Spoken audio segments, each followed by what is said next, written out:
You spend decades building a life beside someone, sharing bills, dreams, and a home that feels like your heart made of wood and brick. That was me and Charles. We were married 40 years. I handled the details, the mortgage, the lawn, the small things that keep a house alive. He handled the big talk, the plans, the pride, the promises. When I fell sick, I thought our home would carry me through, that the love we built into every corner would hold. But one day, when I asked about the refinance papers, he looked me straight in the eye and said, "This house is in my name now." Just like that, 40 years of partnership turned into a stranger's favor. I didn't shout, I didn't beg, I just decided. If he wanted the house, he could keep it, but not the life inside it. I remember the day we signed those papers like it was yesterday. The pen felt heavy in my hand, but it wasn't the kind of weight that scared you. It was the kind that made you proud. After 40 years of working, saving, dreaming, and waiting, Charles and I were finally homeowners. Our own little piece of Georgia soil, wrapped in brick and trimmed with white shutters. The kind of house we used to drive by on Sunday afternoons, just to imagine what it would feel like to live in one. I'd spent most of my life teaching other people's children, watching them grow, move away, start their own lives. Charles had built homes for half the town in his years as a contractor. It always made me a little sad that he spent decades building places for other people, while we still rented small apartments with thin walls and noisy neighbors. But that day, it felt like the years had come full circle. The house wasn't grand, but it was ours. A single-story craftsman with a wraparound porch, wide enough for a swing, and a few pots of my hydrangeas. The kind of porch you could grow old on. I remember the way the morning light hit the kitchen windows that first week, soft and golden, like it was blessing us. Every room smelled of fresh paint and sawdust. Every corner whispered, "You made it." We filled it with life. The kind of quiet chaos that makes a home. Sunday dinners with our daughters and their children, laughter spilling from the dining room as Charles carved his roast. The grandkids ran barefoot through the yard, chasing lightning bugs until I had to call them in for baths. We had a big oak tree out front. Charles always said he'd hang a swing there one day for the little ones, though he never got around to it. Still, that tree became part of our story, just like the scuff marks on the hallway floor and the squeaky back door that never quite shut right. I took care of the bills, the cooking, the little details that kept things smooth. Charles handled the big repairs, the lawn, the tools. He was always happiest with something in his hands, whether it was a hammer or a coffee mug. We had a rhythm, one that felt natural after so many years. We didn't always talk much, but the silence was comfortable, like an old sweater that still fits, even after all these years. Sometimes in the evenings we'd sit on that porch together. He'd sip his sweet tea, and I'd rest my head on the back of a chair, watching the sunset stain the sky orange and pink. There were moments I'd catch him smiling to himself, looking out at what we'd built, and it warmed me, because for once we weren't just surviving, we were living. I used to joke that this house was our retirement dream. He'd laugh and say, "Baby, it's more like our retirement project." And he wasn't wrong. Charles was never one to sit still. Even after he retired, he kept finding things to fix, improve, or repaint. Every few months, there was something: new shutters, a garden bed, a coat of paint on the porch railing. He said it was about keeping the house looking nice.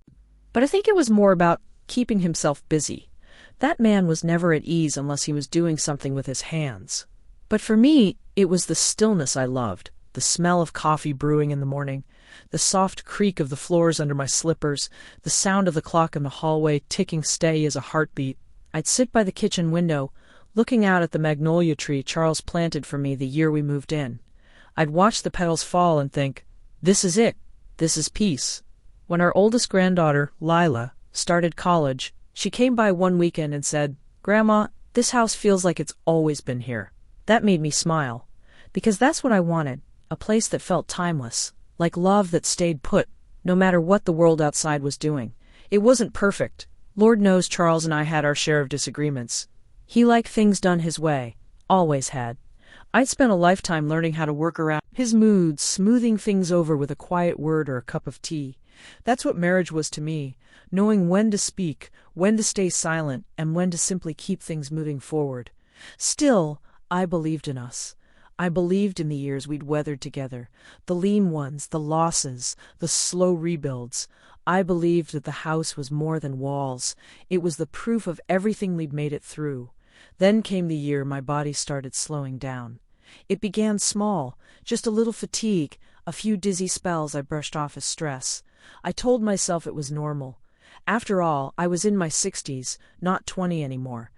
But one morning, while making breakfast, the world tilted. The spatula dropped from my hand, the smell of bacon filling the air as I tried to steady myself against the counter. Charles rushed over, shouting my name. The next thing I remember, I was waking up in a hospital bed, the sterile light above me cold and sharp. The doctor said, it was a minor stroke, nothing devastating, but enough to remind me I wasn't invincible. I was lucky, they said. I could walk, talk, recover fully, if I took it slow. Slow, that was never my way. I'd spent my whole life pushing through, taking care of things. But that time I listened. I rested. I let Charles handle the bills, the errands, the things I'd always managed. It felt strange, giving up that control, but he said, you just focus on getting better, Gloria. I got this. And for a while I believed him. He seemed gentler then, brought me flowers, made sure my medicine was lined up neatly by the sink, even learned how to make my tea the way I liked it. The house felt quieter, but still safe, still ours. Weeks turned into months, and I started to feel stronger again. I'd walk from room to room, touching the walls like I was rediscovering my life. But something in the air had changed. I couldn't quite name it then. It was subtle, like the shift in a breeze before a storm. Charles had started spending more time in his office, locking the door behind him, saying he was handling paperwork. He stopped telling me about the things he was fixing around the house. When I'd ask about bills or maintenance, he'd say, don't worry about it, baby. I've got it covered. His voice had that tone. Final, like there was no room for discussion. I told myself it was just his way of protecting me, keeping things off my plate. After all, he'd been through the scare too. Maybe he was just scared to lose me. Maybe this was his way of coping. But in my heart I felt it. That quiet distance that sneaks into a home before you even realize it's there. The nights on the porch grew fewer. The laughter in the house faded to routine. I'd wake up sometimes and find him already gone for the day, his coffee cup rinsed and turned upside down in the sink, his side of the bed cold. The house still looked the same. Magnolia tree still bloomed, the porch still creaked, but it felt different. Lila came by one afternoon and said, Grandma, it feels quiet in here. I smiled and told her it was just the season changing. But deep down, I knew it wasn't the season. It was something else. Something slowly shifting beneath the surface of the life we built. One evening, I stood by the window, watching Charles out front as he fixed the mailbox. The sun was setting behind him, painting the yard gold. For a moment, I saw the man I'd fallen in love with all those years ago. The steady hands, the quiet determination, the pride in his work, and I wanted to believe everything was fine. But as the light faded, I saw something else in his eyes when he came back in. Distance, possession. Like the house had become more his than ours. I brushed it off. Told myself I was just tired. Told myself love doesn't change overnight. But sometimes it doesn't have to. Sometimes it just settles differently, like dust in a beam of light, too quiet to notice until the air shifts. And soon I would learn that even a dream built on love can start to crack if one person forgets who built it with them. Because the house we shared, the one I thought was ours, was already starting to lean, and I just didn't know it yet. When I first got home from the hospital, I remember how Charles hovered. He'd check the time I took my medicine, make sure my blanket was tucked in tight, and bring me tea in the same mug I'd used for years. He'd always been a man of action, not words, and in those first few weeks, his attention felt like love. I told myself, this is how care looks when you've been married a lifetime. He said I needed rest, not responsibility. So when he took over the bills, I didn't argue. Just temporary, he told me one morning, his tone firm but kind. You don't need to worry about all that paperwork right now. Focus on healing. And so I did. I slept more, watched the birds outside the window, tried to eat healthy again. The house moved around me, steady and familiar, but different somehow, quieter in the wrong ways. At first I told myself it was fine. Marriage is built on trust, right? After 40 years together, surely I could let him handle things for a few months. I'd spent decades keeping track of the details, the mortgage, the insurance, utilities. Maybe it was time to let go a little, to breathe. But then I started noticing the little things. The stack of mail that used to sit neatly in the kitchen drawer, gone. The old ledger book I used for our monthly budget disappeared. When I asked, Charles said, "Oh, I've got it all organized in my office now. Makes more sense that way." That office used to be our shared space, where we keep important papers, birthday cards, the old box of receipts from the first house we almost bought, but never did. But now, he kept the door closed more often than not. I told myself he was just keeping things tidy, but deep down I felt it, a small crack forming between us. He started saying things like, "You don't need to stress over this, Gloria," or "You've done enough work for one lifetime." It sounded sweet on the surface, but something in his voice felt different. It wasn't love, it was dismissal, covered in kindness. I tried not to take it personally. I thought maybe this was just the way men cope, by taking control when they feel scared. My stroke had shaken him too, I knew that. Maybe he needed to feel in charge to make sure the world didn't fall apart. So I gave him grace, even when my gut told me something was off. But grace doesn't stop the ache. One afternoon I was in the kitchen folding towels when I noticed an empty space on the shelf above the stove.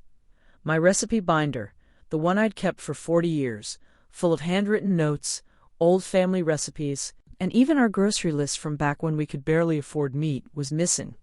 I looked everywhere. Finally I found it in the hallway closet, stacked under a pile of Charles's files. I asked him about it that evening. He just shrugged and said, "Oh, I moved some things around. Needed more counter space." More space. That's what it always came down to. Space. He was claiming space in every way that mattered, little by little. The office, the bills, the shelves, even the quiet moments we used to share. One night I got up to use the bathroom and noticed light coming from under the office door. It was nearly midnight. I stood there for a while, listening to the faint rustle of papers and the steady tapping of his pen. I almost knocked, almost asked him what he was working on so late. But something stopped me, a small heavy feeling in my chest that whispered, "You wouldn't like the answer." So I turned around and went back to bed. The next morning, I made breakfast. Eggs, grits, and toast. The way he liked it. He barely touched his plate, said he had errands to run, and left before I could even finish my coffee. His silence lingered in the kitchen long after the door shut. The house felt big that day, empty even with the sunlight pouring through the windows.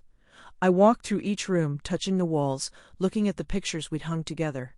Each one told a story: our wedding photo in the hallway, the picture of our daughters at Christmas, the one of us on the front porch laughing. I stopped in front of that last one. It was taken just after we bought the house. He'd wrapped his arm around me and said, "We did it, baby. We finally built something that's ours." Ours. That word caught in my throat now. Weeks passed. I started noticing other things. His tone when he spoke to me, polite, distant. The way he'd answer my questions with vague reassurances instead of real answers. "Everything's fine," he'd say. "You just relax." But my mind wasn't built for idleness. Even when I tried to rest, my thoughts raced. I started keeping a little notebook again, jotting down things I noticed. Dates, small changes, numbers that didn't add up. I wasn't looking for trouble. I just needed to understand what was happening under my own roof. Then came the day that set everything in motion. It was a Thursday morning. I remember because I'd just finished folding laundry when the mailman knocked. He handed me a stack of envelopes and said, "Morning, Mrs. Robinson." "Morning," I said, smiling like everything was normal. I flipped through the pile, a grocery flyer, a church bulletin, a bill from the water company, and then I saw it. A thick white envelope with the bank's logo stamped in the corner. My heart gave a small jump.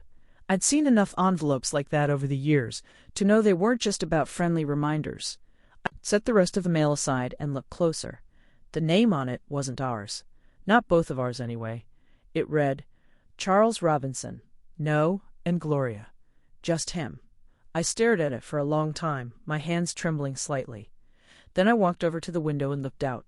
The magnolia tree was in full bloom, white petals, drifting like soft snow across the yard. I'd always loved that tree. It made me feel grounded.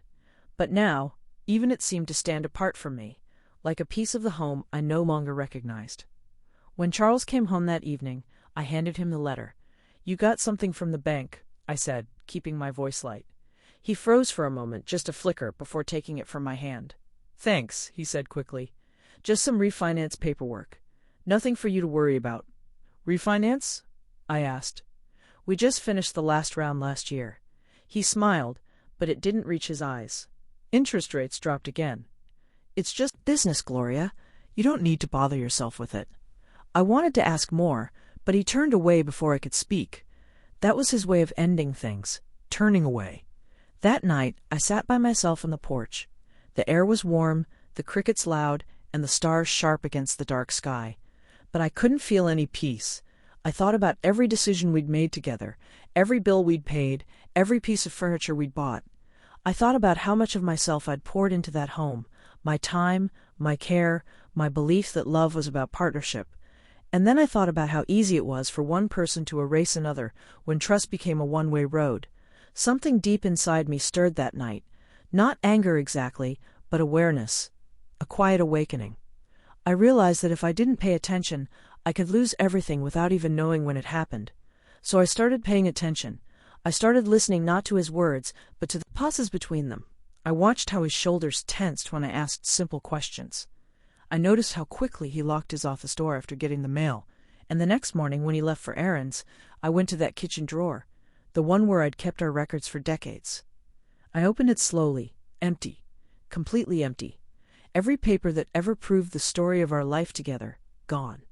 I stood there for a long time, my hand resting on the drawer handle. The house was silent except for the ticking clock in the hallway. It sounded louder than usual, each second sharp and deliberate, like it was counting down to something I couldn't yet see. I closed the drawer, walked over to the table, and sat down. The magnolia tree swayed outside, its petals falling one by one, and in that moment I understood something simple but painful. Love can make you blind, but silence makes you disappear. Still, I wasn't ready to vanish. Not yet, because deep down I could feel it. The foundation shifting beneath everything we'd built. And I knew it was only a matter of time before the cracks started showing for real. I remember the phone call like it was a cold room I'd wandered into by mistake. I had been sitting in my kitchen, the sunlight slanting across the table, a cup of tea gone cold at my elbow. Mr. Langley at the bank answered on the second ring, polite and brisk like always. I told him who I was, Gloria Robinson, the account on Maple Street, and he made a little noise of recognition. Then his voice got smaller, careful. "Mrs. Robinson," he said, "I'm looking at the refinance file. It looks like the loan's been put under Charles Robinson's name only. Did you—" "No," I said before I even knew why my voice had gone thin. "No, I didn't sign anything." He paused, and for a second I thought maybe he was about to tell me it was a mistake. The kind of paperwork error that banks make all the time, right? But the next words were quieter, like they'd been measured before he spoke them. "It's been processed, ma'am. All the signatures are there." Then, like he was offering a small kindness, "You can come by the branch and we'll go through the documents together." I hung up with the letter still folded in my hands, and the house suddenly felt too bright. The magnolia outside the kitchen window looked as if it belonged to someone else. Petals like small blank pages drifting down where once everything had been lines I could read. I remember thinking absurdly of the ledger I'd kept for years, the one with our grocery lists and our first mortgage payment penciled in. How many times had I counted those numbers, marked off a box, balanced the checkbook while Charles hummed in the other room? How many nights had I sat at this very table, planning for rain and for repairs, for futures that felt solid because we'd written them down together? I called him at the hardware store, my voice not showing the tremor I felt inside. He answered like he always did, clipped, practiced. "Hey, baby, everything all right?" Mr. Langley called. I said. I didn't need to tell him what he said. I could hear him shifting, feel the weight of tools and the smell of sawdust on the phone line. I took care of some refinancing. Rates finally dropped. Thought it'd be smart to get ahead of it. His voice was flat, like a man reciting a weather report. "You don't need to worry. You did it without me." The words landed between us like a plate dropped on the floor. "You weren't up to it, Gloria," he said. "You've had your scare. Let me handle it. I'm doing what's best for us." I wanted to ask him how he could sign our life away without me, how he could wipe the ledger that had been our story. But the house had ears then, not in a spooky way, just in that familiar ordinary way where every soft exhale and clink of a spoon got absorbed into drywall. So I didn't raise my voice. I said, instead, what I'd always said in small emergencies. "All right, thank you." After I hung up, the room felt very still. The clock clicked. I sat down at the table and, without thinking, opened a drawer where I used to keep our papers. The space where the ledger had lived for decades felt hollow. My hands found an old shoebox instead, and inside it were receipts folded again and again, creased with years of grocery runs, doctor visits, a down payment here, a pay bill there, my receipts, our receipts. I spread them across the table, like proof lying flat where light could fall on it. Each one was a tiny witness, a name and a price and a date. The first mortgage payment we'd made together, the roof repair after that summer storm, the invoice from the contractor when Charles himself had fixed the porch step. I could see in ink and in my handwriting on grocery lists the story of how we'd lived and saved and pushed forward. My thumb traced a faded line where I'd written years ago, "Save up for house." I'd written it in the early mornings while the house still slept and the world outside was a promise. That night I walked to the office door and ran my hand along the wood. The lock felt cold beneath my fingers. He'd been careful, I had to admit. Not loud, not cruel in a dramatic way, careful. The kind of hurt that moves with the patience of termites, quiet and thorough. When I asked him the next morning, face to face, why my name was not on the refinance, he laughed. It was a small, sharp sound that's starting to ache inside me. "You don't need to worry about that, Gloria. You kept the lights on. I built the house." He said it as if he were setting the record straight, reciting the ledger of our lives like a plaque at a construction site. I remember how his hands were still for the hammer for a moment, how the veins in his forearms stood out. He was proud, not of what we had, but of what he could claim. "You built the walls," I said, "but I kept it warm. I paid bills. I did my part." His eyes slid away, and there was a softness then that felt like a curtain finally closing on a familiar room. "That's how it is," he said. "You can't be everywhere, Gloria. We made decisions."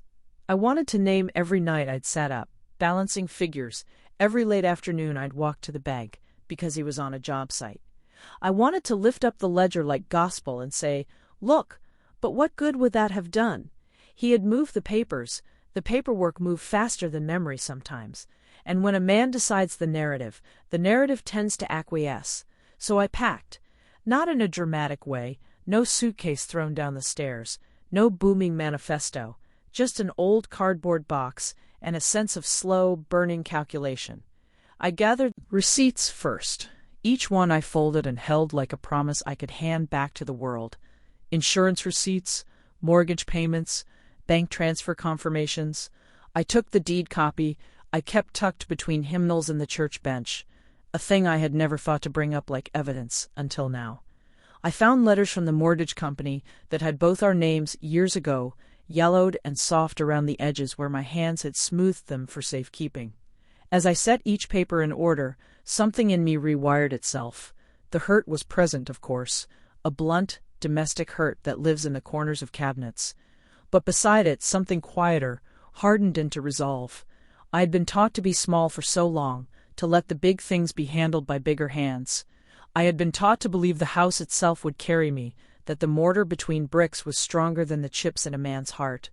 That belief had been a comfort. Losing it was like stepping out of a room with the light switched off, and finding that your eyes had not yet adjusted. I sat down on the floor with the box of receipts and went over them slowly, the way you might read old letters. Each one had a story. A grocery receipt for eggs and milk, the year our oldest had her first child. A payment to the hospital when my mother was sick. A check to Charles's contractor when he needed new tools. I wrote notes by hand on a yellow pad. Dates, amounts, bank transfers. It became work I could measure, not emotions I had to swallow. When Charles came in that evening after work, he found me at the table, the receipts spread out like leaves in a strange domestic confession. He glanced at them and folded his arms, the way men do when they think they are about to be surprised by a thing they already prepared for. "You doing all right?" he asked. "I'm doing fine," I answered. "I'm just looking through things. It's been a while." Nodded, satisfied, and I saw then the calm arrogance of a man who thinks a problem solved itself by virtue of being his. He didn't see the danger because danger to him lived where the plan had not yet been signed. "What are you doing with all those?" he said. Curiosity, thin as it was, softened his voice. "Remembering," I said, "and making sure everything's in order." He laughed again, that small, dismissive sound, and went to the sink to rinse his hands. He thought I'd go away like I always did, sitting with my thoughts until they cooled into something manageable. He didn't know that a person who is pushed into silence sometimes builds a new language from the scraps. Receipts would be my grammar, old letters, my verbs. I would speak in quiet truths and in quiet papers, not in heated arguments. That night, as I lay awake, I could hear the house settling, the small adjustments wood makes as it responds to a new season. My chest hurt, but it was a sharper, clearer thing than grief. I was no longer surprised by his betrayal. Betrayal was simply another human failing, but I was surprised by how steady I felt. A careful, almost professional steadiness came over me. I had managed classrooms full of children. I could manage this. I had balanced budgets and school trips and PTA dinners. I could balance this. Silence turned into focus. I pulled the receipt-filled box closer and made a list. Contacts. Mr. Langley, the county clerk, an attorney I used to meet in church socials, a man who had once helped my sister finalize a small estate. I wrote their names down, each one a small lantern on a path I intended to walk. I thought of the spring when we planted the magnolia, of the way Charles had dug the hole, and I had held the sapling steady. We had planted it as a couple, but I had tended it through the first summer alone. I thought of how trees survive by putting down roots, by steady, unseen work. My focus became like that root work, slow, persistent, and out of sight until it was not. I slept that night with the papers in a neat stack on the bedside table, my hand on top as if to steady them, and when the dawn came I woke with a plan. I would not be loud. I would not let the heat of anger push me into mistakes. I would be careful and lawful and small in the ways that win big things back. I would speak in documents and not in shouts. I would turn the receipts and the deeds into instruments of truth. And so my silence, which had at first been a soft, protective thing, shifted its shape. It became a quiet, deliberate movement forward. The house had been signed away in a moment of supposed care. I would not let it be taken without a record of all the nights I had stayed up, balancing the books, of every small payment I'd made, of every promise we'd both spoken into that kitchen. My hands trembled then, not from fear, but from the sudden electricity of being seen clearly for the first time in a long while. I folded another receipt into the stack, and, with a steady breath, I began to make calls. When Marlene walked through my front door, she brought the smell of her perfume, and the calm of someone who has spent a life teaching people how to read contracts and not be afraid of the fine print. We hadn't seen each other in months, years if I counted the time since the school district retired her, but the second she hugged me, it felt like I was folding into an old, sensible sweater. She sat down at my kitchen table like she owned the place, which, in a sense, she did that afternoon. She'd spent most of her career sorting other people's troubles into neat stacks. I liked that about her. She's precise in a way that soothed the anxious part of me. We started where most sensible conversations do, with tea and small talk that avoided the sharp edges. I told her, in short, sentences about the bank call and the refinance. I didn't tell her every fear, I told her the facts. The ledger was missing. The office door was always closed. A packet from the bank had only Charles's name on it. I watched her face as I laid the receipts out on the table, like a map of my life. Marlene didn't look surprised in the dramatic way a soap opera might demand. She looked practical. She said, "Okay, let's go through this slowly. Tell me about the down payment. Where did you get the receipts for that?" So I told her. The year we scraped together the money, the small inheritance from my aunt that went straight into the account for the house, the nights I worked extra shifts at the clinic. I described the paper I'd tucked between hymnals, the faded copy of the deed I kept, because it made me feel safe on bad days. She nodded. "We'll start with the mortgage history," she said. "I know a title searcher who can pull the county records. There's a gap. We'll see it. If your name wasn't removed properly, the file will show it." The next day, Marlene and I went to work like two women, doing what needed doing. We kept our voices low, the way you do when you're in a church or a library, out of habit and respect. She had a folder. I had the shoebox of receipts I'd slept with those nights. I could not stop thinking. We went to the county clerk's office first. The fluorescent lights hummed, and the clerk behind the glass asked for our names with the polite indifference of someone who'd seen every kind of human complexity before lunch. Marlene slid a request form across the counter with the ease of someone who'd done this dozens of times. She said, "Title search, full chain, Maple Street property." Then she gave me a look that meant, "Trust me." I did. The title search took a couple of days. We went to the little diner while we waited, and I watched Charles without being obvious. He moved through his days with a quiet confidence that people mistook for strength. He was always on a job site, repairing someone else's roofs, but none of that eased the hollow feeling inside me when I saw him make himself comfortable in the chair we'd bought together. When the search came back, Marlene quietly applauded like a schoolteacher might, and a correct answer. "Look at this," she said, and her finger traced a line across the page. "Your original down payment is recorded. The deed was partially executed in both your names, but there was a sequence error in the last refinancing filing. They recorded a mortgage release without adequate concurrence from both parties. In plain terms, they never properly removed your interest." For a moment I only heard the words as if someone else was reading them. Properly removed, interest, sequence error. My hands, which had been steady all morning, trembled. The receipts felt heavier in my lap. I kept thinking of all those nights I'd tucked the kids into bed and balanced the bills by candlelight when the power had gone out.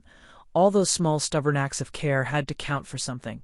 Marlene folded the papers and put them back in the folder, her face steady.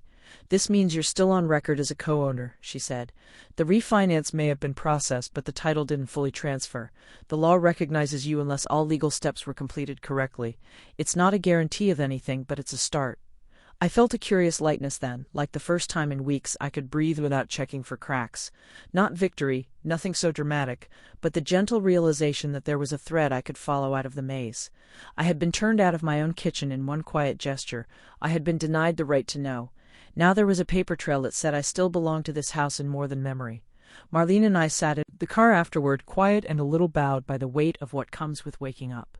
She said, "You can do this loud, Gloria. You can march into his workshop, fling the papers on the table, and make him explain himself." Her eyes met mine, and there was no judgment there, only the steady care of a woman who knows people are best when they act from their own character, not their pain. I thought about the drama of it, the scene I could stage that would make other people feel how I'd felt. But a louder route would have burned bridges I might still want intact. I had grandchildren who loved their grandfather, neighbors who believed in us, and a life woven with small kindnesses Charles had given in the better parts of him. I did not want to remove what good remained by making room for a spectacle. So instead I decided on quiet. Not cowardice, not patience to the point of self-erasure, but a slow, careful unspooling of truth. I would rebuild. I would do it without noise. I had a friend who was a title examiner. I had records. I had Marlene's firm, knowing hands, and I had the receipts, not just paper, but evidence of the life I had invested. I would not be dramatic. I would be methodical. Marlene helped organize everything. She photocopied the receipts and sent them to a lawyer she trusted, someone who specialized in real property and had a reputation for plain speaking. "We're going to give you options," she said. "You don't have to make a decision today. You have choices. Quiet legal action, mediation, or if Charles wants to rectify things, we can go through the bank and the broker to correct the title, but we won't be rushed. You stay in control of when this happens."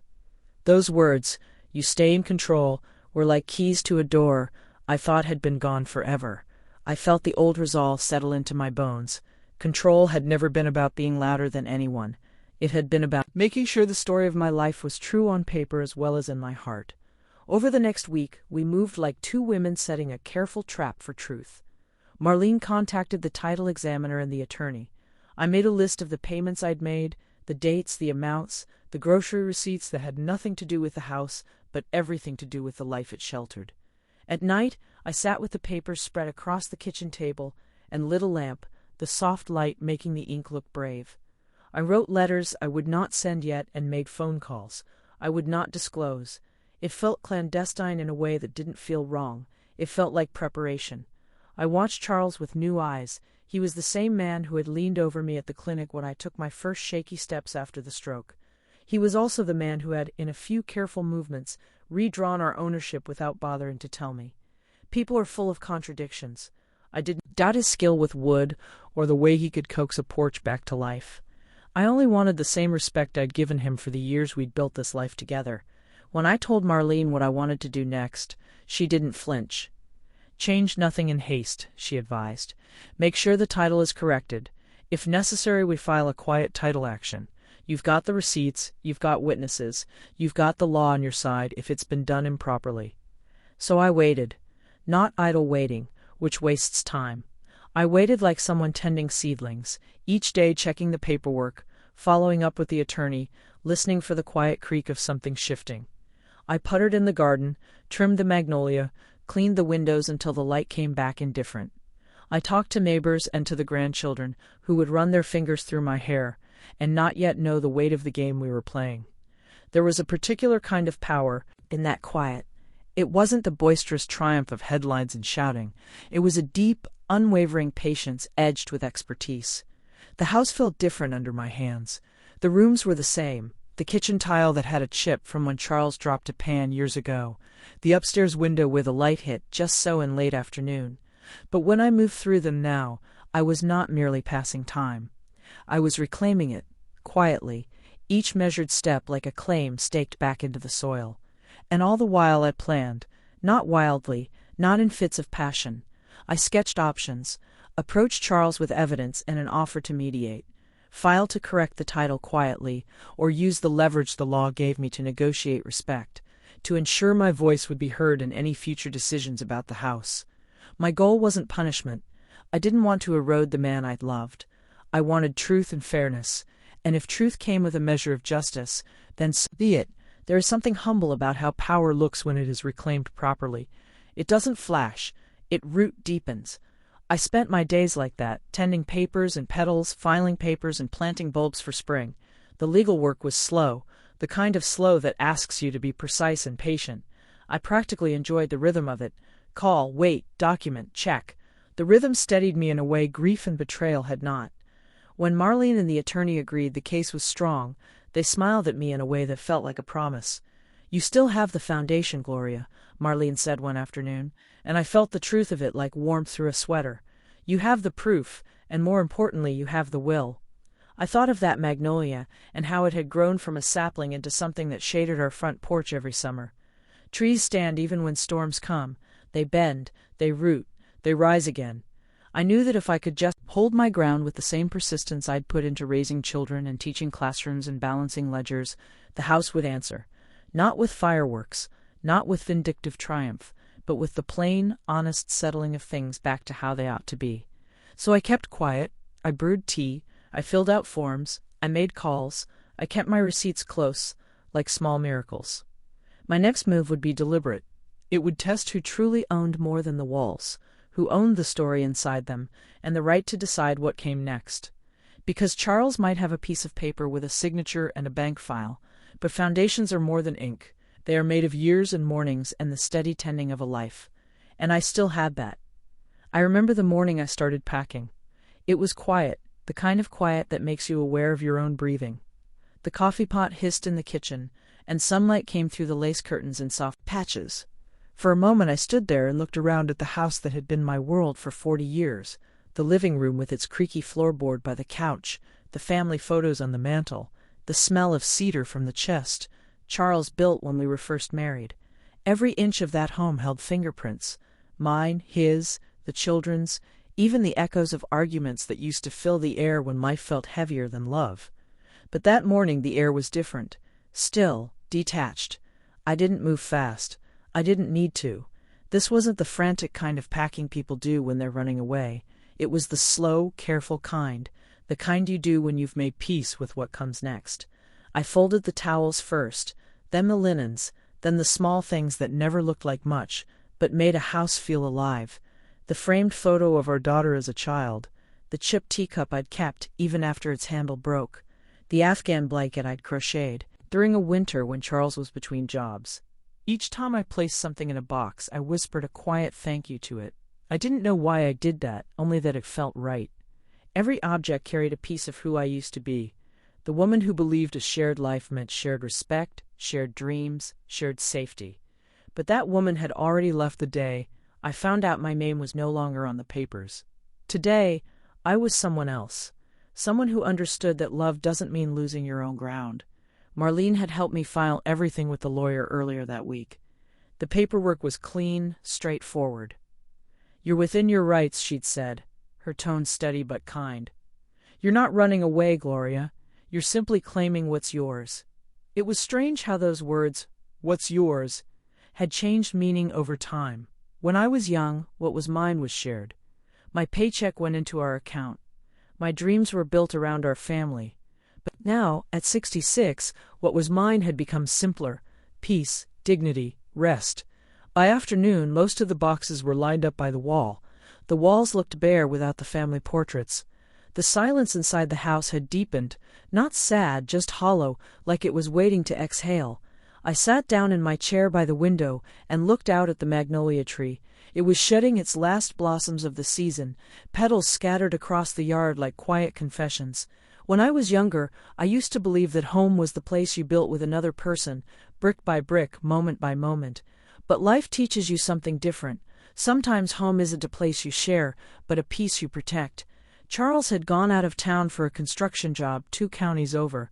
I knew he wouldn't be back for a few days. He'd left in his usual way, without much conversation, just a quick goodbye that sounded like he was checking something off a list. I'd waited for that moment to begin my quiet rebuild.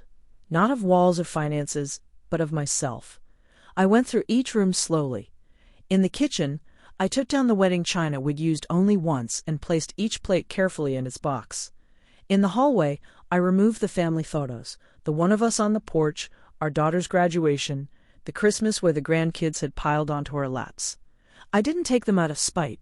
I took them because they were mine, pieces of memory I wasn't willing to leave behind. As I worked, the house began to change shape around me. Without the photos, the walls looked taller. Without the curtains, the light came in sharper, colder. It no longer felt like a home, it felt like a structure, just wood and nails.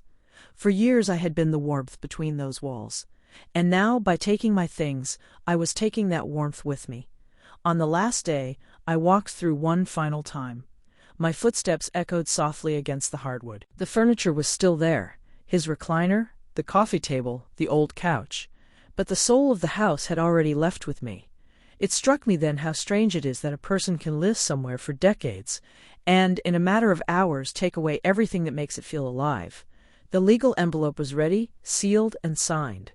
It sat on the kitchen counter beside the small stack of unpaid bills Charles had ignored for months.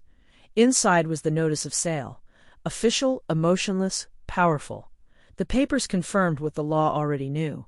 The house was still partly mine, and I had every right to sell my share. The buyer was an investor, a quiet, polite woman who specialized in co-ownership disputes. She'd pay fair value and handle the rest. Charles would either have to buy her out or learn to live with a stranger. I didn't leave a letter, not a single word of explanation. There were no accusations, no pleas, no justifications. He had his story, I had mine. And now the paper told the truth.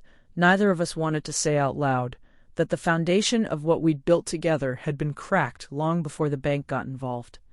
Before I locked the door, I took one last look around the kitchen. The sunlight was still falling through the same window where I used to sit and read the paper every morning. The counter still had the faint scratch from the time our daughter tried to help cook and dropped a pan. The wall still carried the faint marks of where our photos once hung. I smiled, not because I was happy, but because I was free. I walked out with only 3 boxes, one of papers, one of dishes, and one small box with keepsakes. The magnolia leaf Charles once pressed into my Bible, the photo of my mother holding me as a baby, and a key. The key wasn't symbolic, it was practical. But as I turned it over in my hand, it felt like something heavier than metal. I locked the door, slid the envelope through the mail slot, and placed the key on top of it. The sound it made when it landed was small, just a click, but to me, it was everything.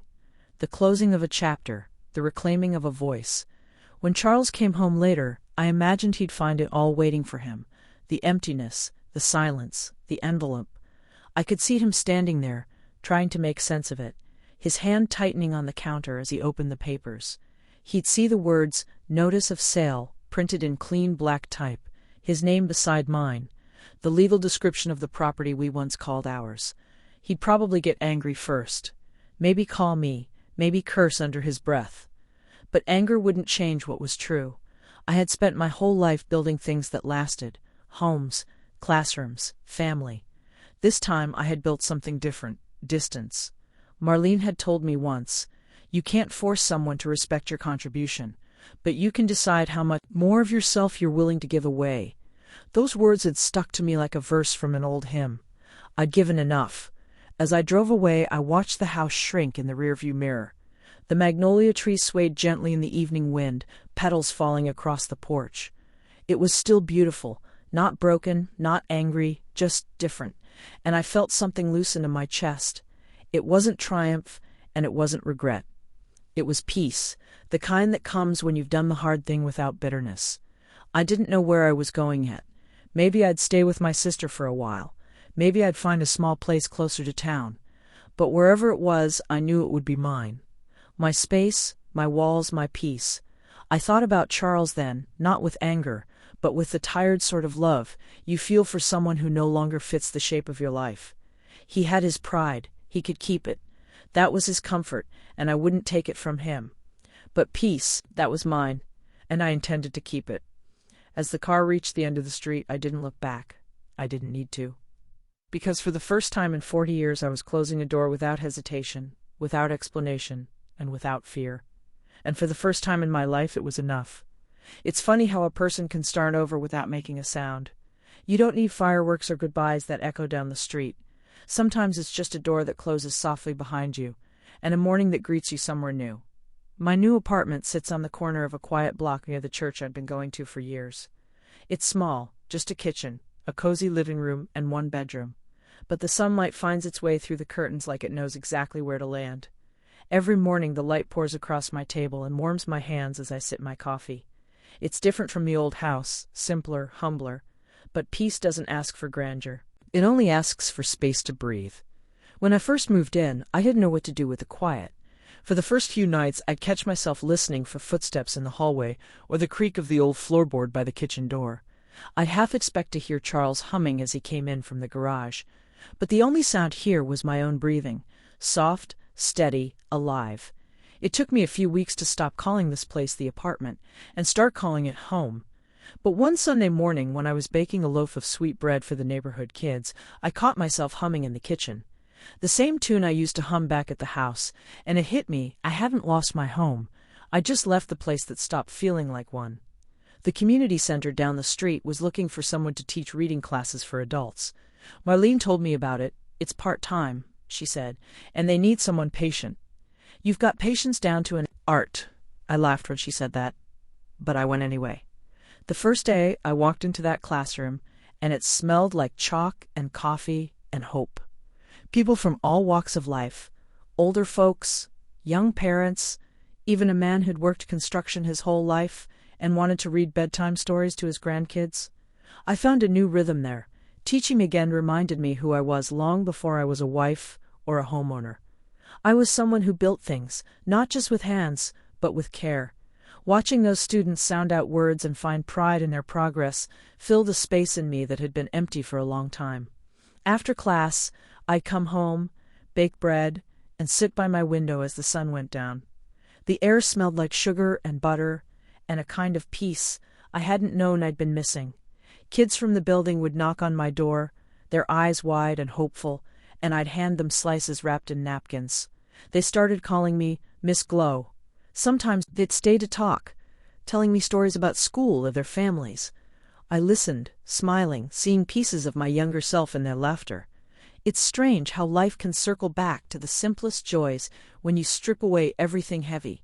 The house I'd left behind was bigger. Yes, it had space, it had furniture, it had history, but this small apartment had room for something that house hadn't in years. Peace. Sometimes when I walk to church on Sundays, I pass my old street. I don't do it to torture myself.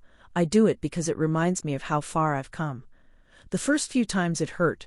I'd slow down near the driveway, watch the curtains move in the window, and imagine Charles still sitting in his recliner, the TV flickering against his face. But months passed, and one morning, when I looked up, I saw something different. The house had changed. The porch had been repainted. The flower beds were full again, bright marigolds and petunias, where the weeds used to grow. And there was a family there now, a young couple, maybe in their 30s, and a little girl with pigtails running through the yard with a jump rope. Her laughter carried across the fence, light and unbroken.